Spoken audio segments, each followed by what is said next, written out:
You know, we're here today at a peppermint field with one of our key suppliers of peppermint. From behind a desk or in front of a computer, it's easy to talk about quality. It's easy to talk about the amount of oils or the amount of the other products we might need. And it's easy to talk about price. But when we're out here in these fields and talking with the actual people that work these farms and produce the plants and the oils, it becomes way more real. That's why I love doTERRA. It's the people that make the products great. My great-grandfather, an immigrant from Germany in the late 1800s, and him and his son, his family, they started to produce peppermint. We're still growing that same mint, same variety actually, the same farm, some 80 years later.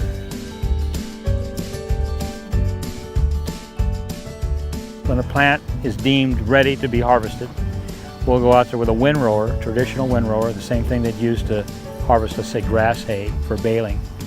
And it'll field dry out there for 3 to 5 days depending on the temperature. And then we'll come along with what we call a forage harvester, actually chops it, and it blows it into those containers. And then, of course, the containers are sealed up in the front. Portable wagons come in from the field, filled with the chopped material. The mint would be the stems and the leaves. Inside these tubs are lined, exposed, perforated tubes where the steam can be blown in. High pressure steam goes in and it travels up inside the tub, actually exploding the oil glands which are held underneath the leaves. You can actually do the same thing by just squeezing the plant, but that'd take a lot of people in there to do all that to all those leaves.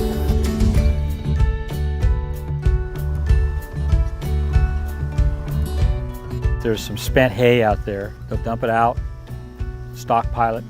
Right. In the fall, when everything else is done, we put it in manure spreaders and we'll mulch the fields. I guess it becomes something in your blood a little bit. I was proud to see my kids want to carry that on. I know these generations, there's a lot of attractiveness to go do other things in this world, but I think they see that there's value in producing something that is so widely used and actually help people.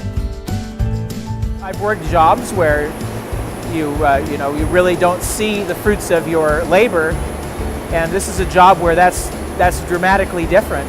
I get to hold in my hands the product of my work, and it's an amazing thing. I mean, even as busy as I am, I still take a moment just to realize what I'm doing and just what it means. And to know that there's people that appreciate our oils and enjoy it in the end products where it goes, it means a great deal to me. The quality of this oil from a chemical standpoint is in its high menthol content, which is appreciably higher than what you'll see in a lot of other mint products. The smoothness, the low furan levels, and it's just a very smooth, sweet U.S. oil, which is why the United States is known as having the best peppermint oil in the world.